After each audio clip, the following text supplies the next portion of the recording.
Okay, I want to talk about lasers. Everybody is always asking, what laser do I use for XYZ? And I think it's so different depending on the person, their skin type, what the concern is. But I think the two big areas are sun damage Mm-hmm. and wrinkles. Yeah.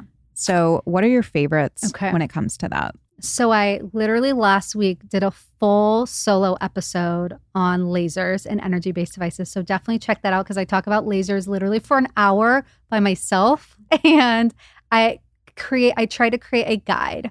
But in short, you're right.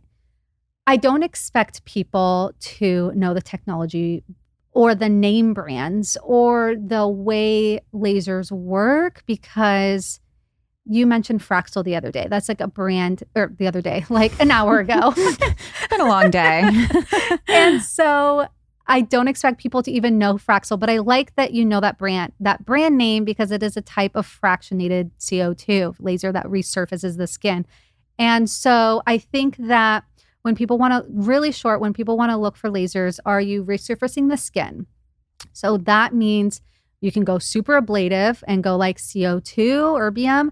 You can go fractionated, which is a small portion of that, and that's Fraxel. But even with Fraxel, you have like Fraxel Repair and Fraxel Dual. So I don't remember, I don't know what Dual, exactly. So that's the one where I had a few like a week. Technically, if they did it full force, you would have like a 2-week downtime. You had like a 3-day downtime. So you should definitely do it again. Or did you do it around your eyes? Or they did like a very light, No, the CO2 that I did around my eyes, super light. I didn't really Yeah. have I wonder if much it of was a cool peel or something. downtime. I'm not sure. I Yeah. think we were just so like, So we yeah, were also yeah. not sure how my body was going to react Totally. to things after Yeah, what I swelling, went through. whatever. Yeah. But Fraxel, usually when I do dual, it's like 10 days. Okay. Yeah, that makes sense. I'm like, let's and hit that it. Like is if I'm so going to do great. it, hit it. Yeah, that's good for fine lines, resurfacing. It only helps pigment. It's not targeting pigment, but it's actually targeting water, which is like the skin. But you get that resurfacing, you get those little flakies coming off, and that's why sunspots go away. So that's resurfacing. And then with that, you have something like Cool Peel, which is like minimum downtime. It's like super popular here in LA. I have it at my Beverly Hills office. And then you have something like Clear and Brilliant, which is a little bit more downtime than the Cool Peel, but it's also like a fractionated resurfacing, very good for like people getting into lasers. And then you have like pigment stuff. A really important one that I think everyone should like at least kind of know about is IPL, Intense Pulse Light. So good. Very similar to BBL. BBL is just like a brand name that's a little bit wider wavelength. This is actually not a laser. It's an energy-based device. It's a light-based device that can target reds and browns. And that's why it's so great. Great as a first timer.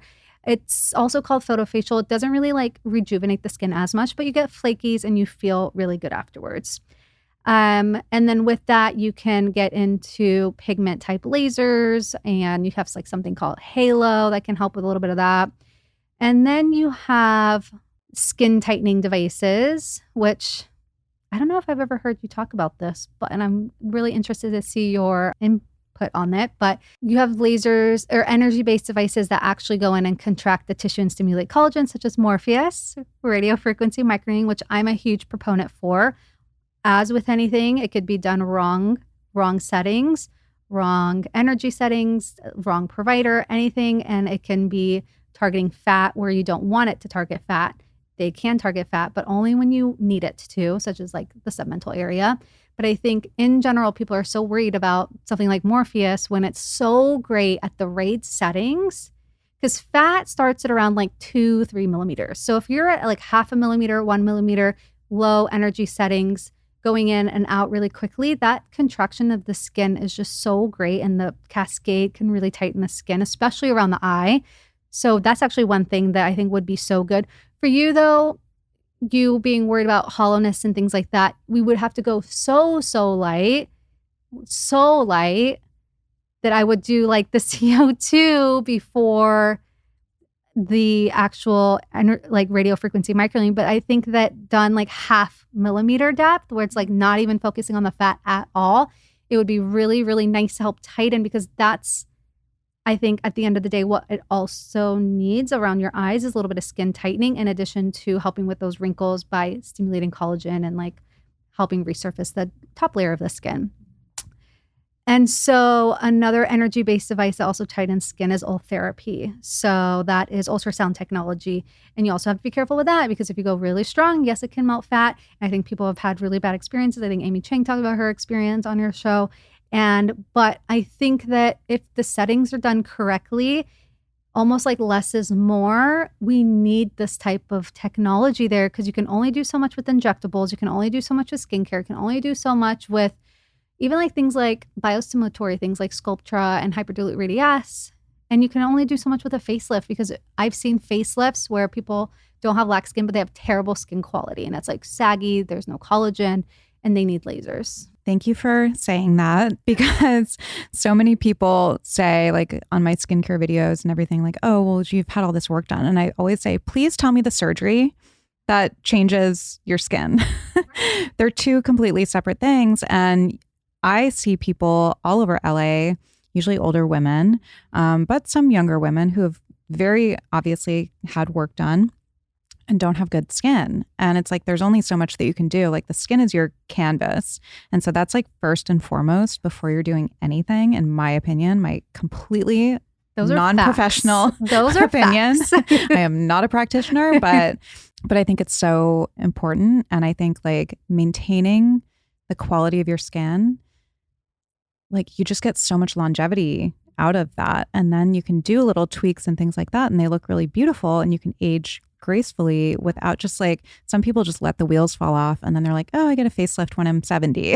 It's like, or get a facelift when I'm like 55. Yeah. And again, it's their skin quality. And by skin quality, we really mean like that.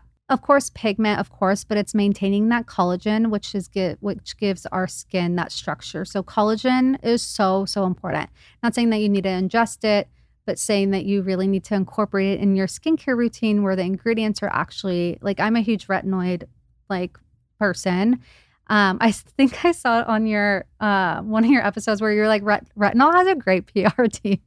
And I'm like, it doesn't. It's just like the gold standard. It has so much study, so many studies behind it. But I think that one thing that's coming in the future, and peptides are so expensive, but I think peptides are going to be really on par with retinoids.